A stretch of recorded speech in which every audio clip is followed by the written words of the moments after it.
double dose of the incomparable Sir Patrick Cummings and myself, Joe Christofek.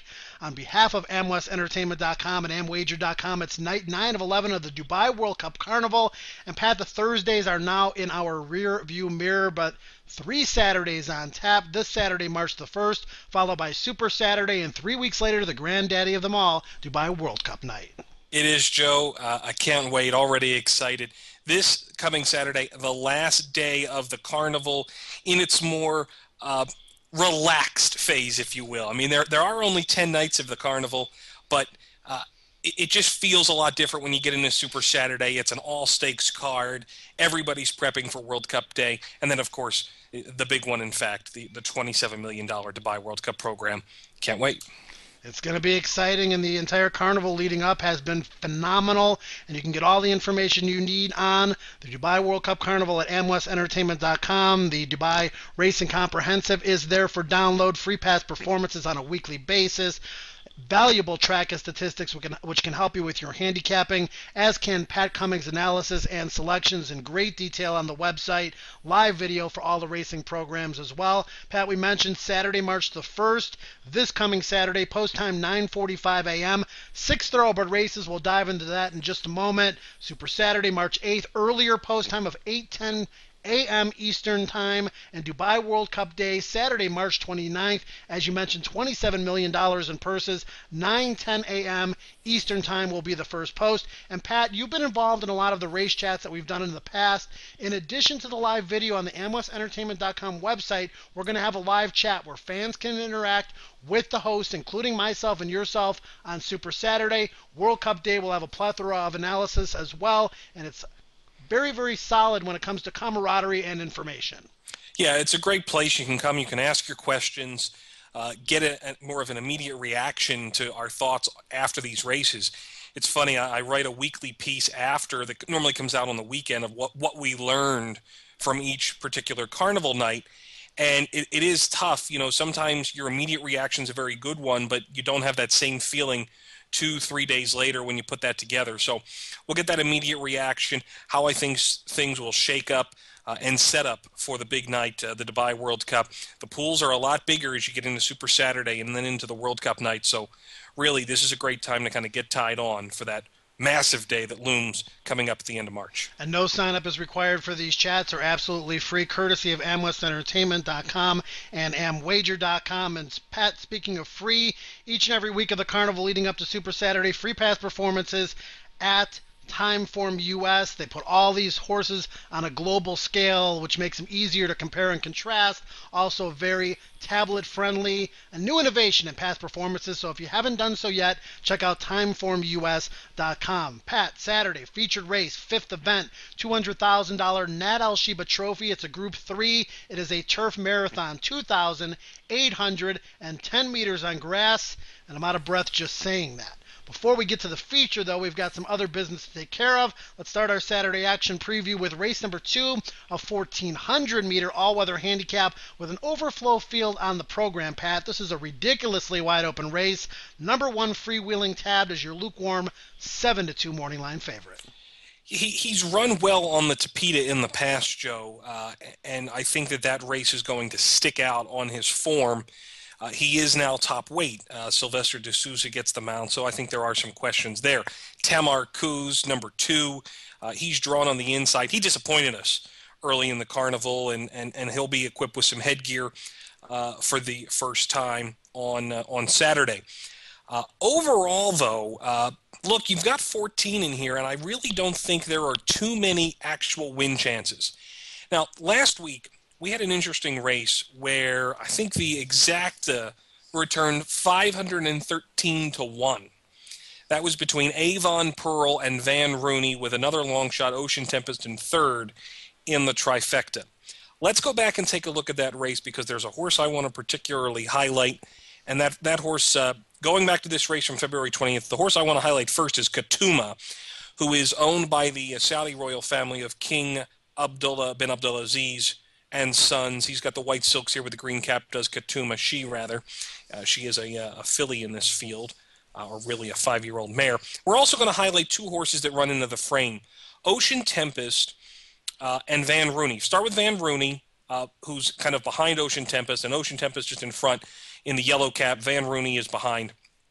And you just take note of where they are. They're on the rail. And the top three finishers cover the shortest trip here. Meanwhile, Katuma, who broke from gate 16, has been doing it the hard way on the outside, and she looks to actually hit the lead at some point in the stretch before flattening out. And what does this reveal to us? I think everyone who watches these videos knows where we're going with this. It's the track stat of the day. Katuma, in this last race, runs 16 meters more than the winner Avon Pearl, which is essentially the same trip that Van Rooney had run, and Ocean Tempest as well. So you have Ocean Tempest coming back in this spot. Ocean Tempest is drawn in gate 12. Van Rooney does have a decent draw in gate 4, but he was a long shot when he ran last week and was on the back end of that at 513 to 1 exacta.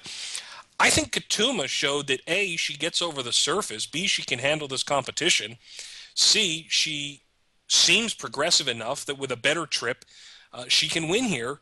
She comes in, she gets 59 kilos.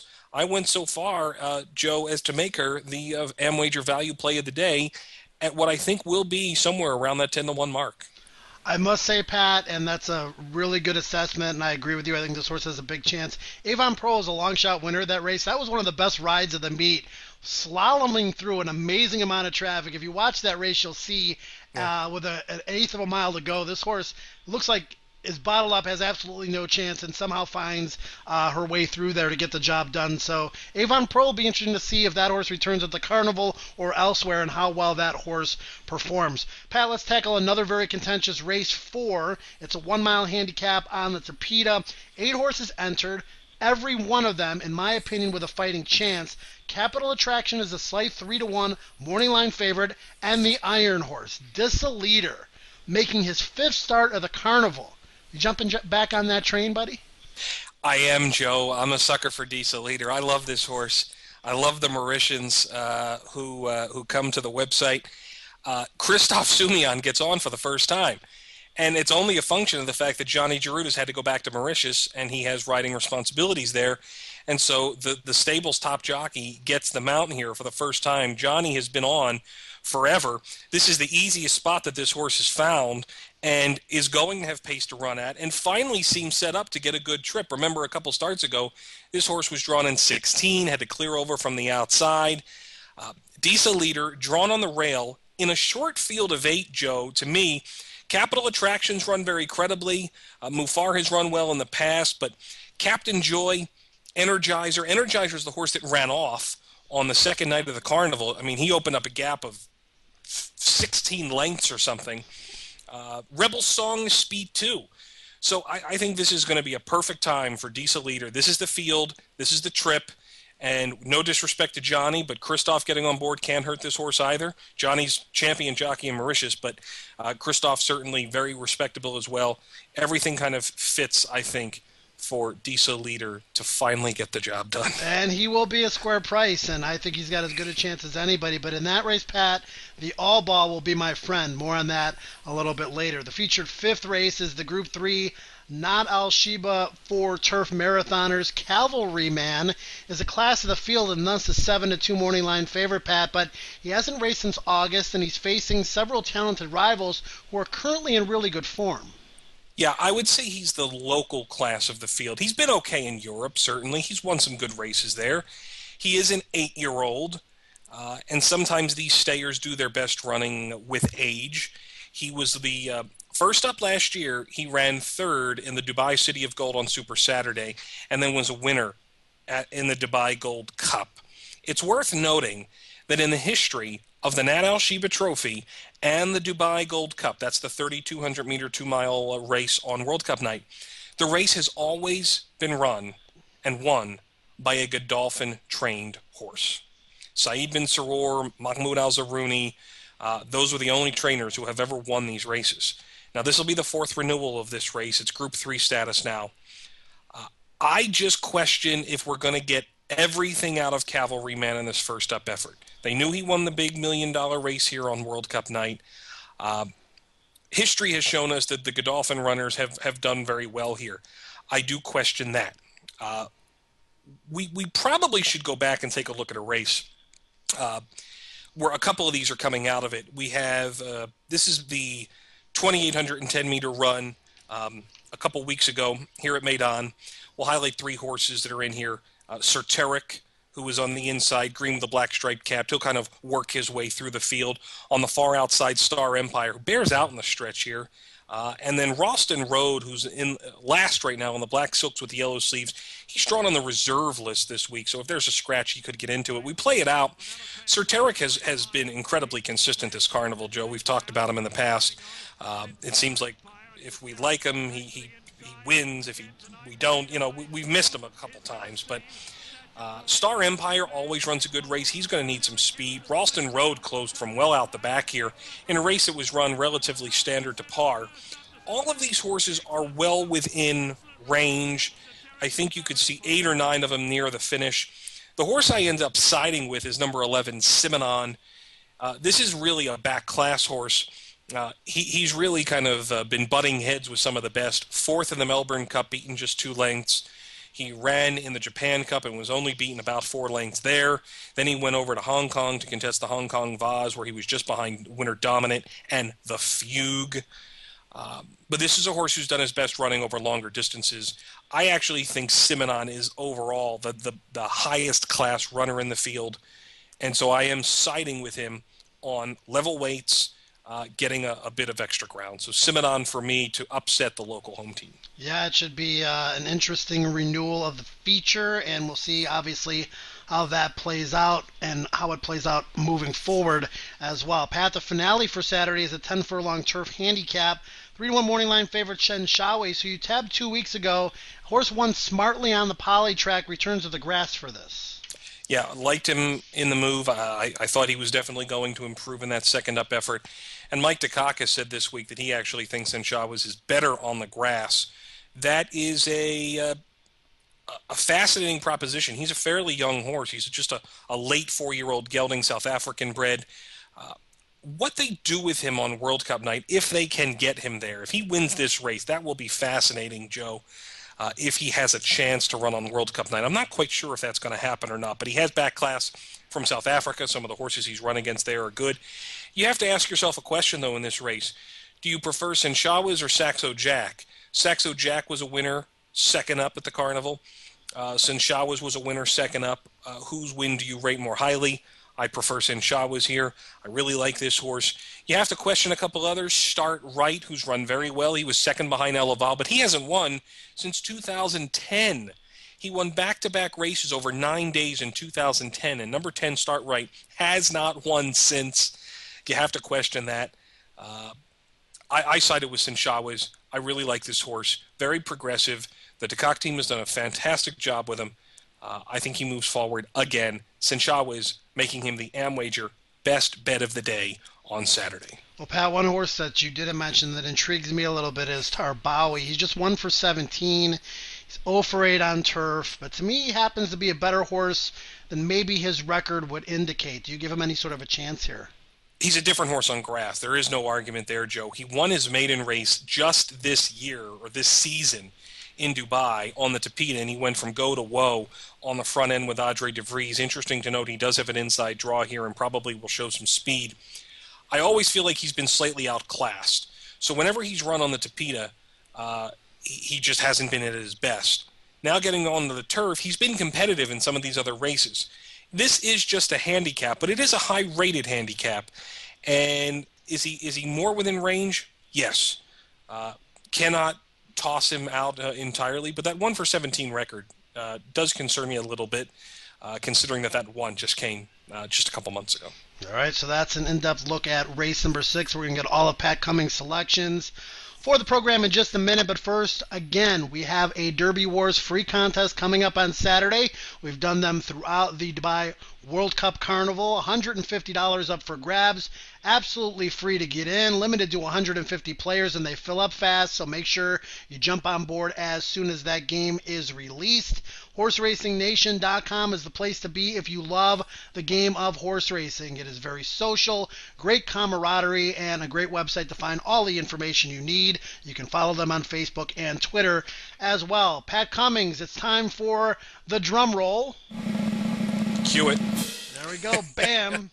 Drum roll to announce your selections for the week. What do you got for us, buddy? All right, first race is interesting, Joe. Ottoman Empire is back in action.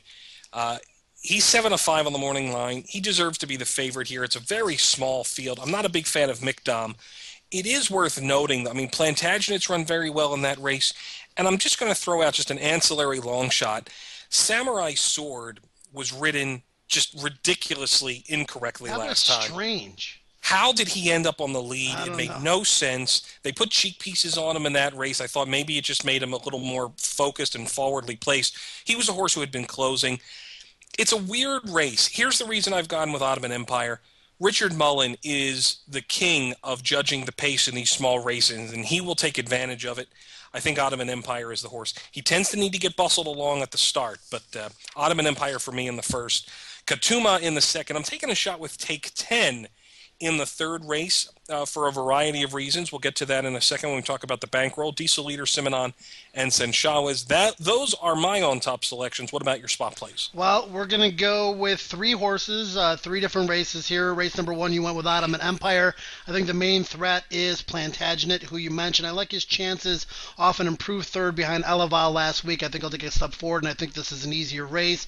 Tamar Kuz, yes, disappointing a bit in his first run of the Carnival, but he was beaten only 3.5 lengths by Zahu. I think it was a legitimate horse on that particular evening. This appears to be an easier bunch, and I think he might be tighter for this 5-1 on the morning line on Tamar Kuz. And then Senshawez, I agree with you, beat 15 other rivals in that last race. I too agree that he could possibly be a better horse on turf. He's very well placed here, and I think he's good enough for another victory. So those are my spot plays for Saturday, Pat.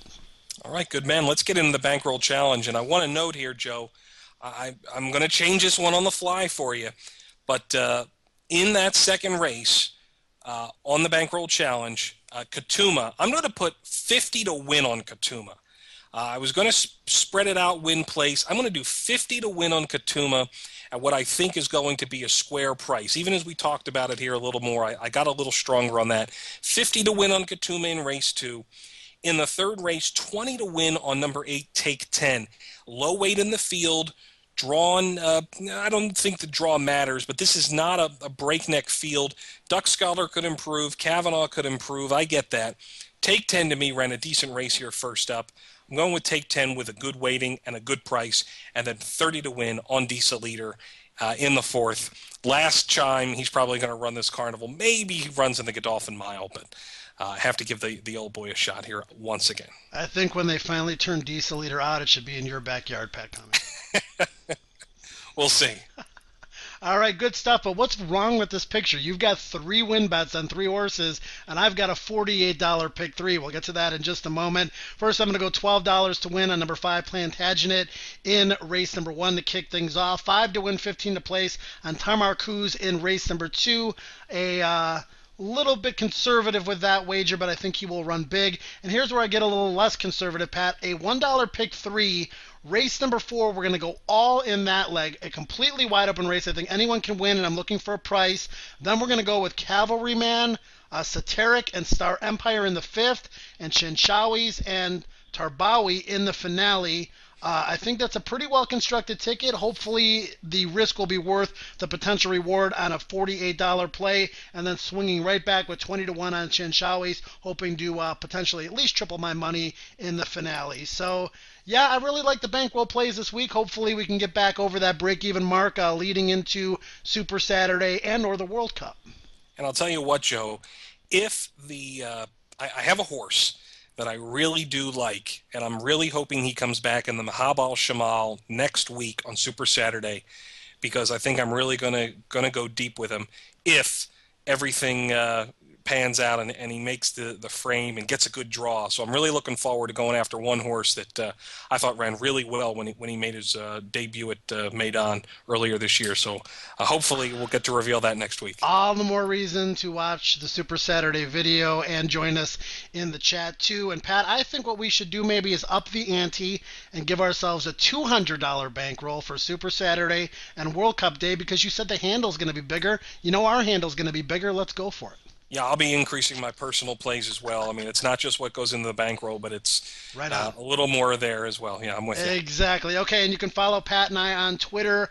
On Saturday, Pat is at Dubai Race Night. I am at Joey Decay Racing. Also, you can follow Pat on Trackus Racing 2. So join us during the morning on Saturday. We'll be giving you up-to-date information, up-to-date selections, tell you how these horses look in the parade ring, and what our final thoughts are before they load into the starting gate. Saturday, March 1st, Pat, post time 9:45 Eastern Time, 6 thoroughbred races. Any final thoughts on this Saturday's card before we jump into Super Saturday and Dubai World Cup Day? Ready to do it. It's been a great carnival so far. The 2 big nights loom, and we can't wait to see you here to do it again. All right, for the incomparable one, Pat Cummings, I'm Joe Christofek. As always, we wish you great racing at the Dubai World Cup Carnival, and we'll see you again next week.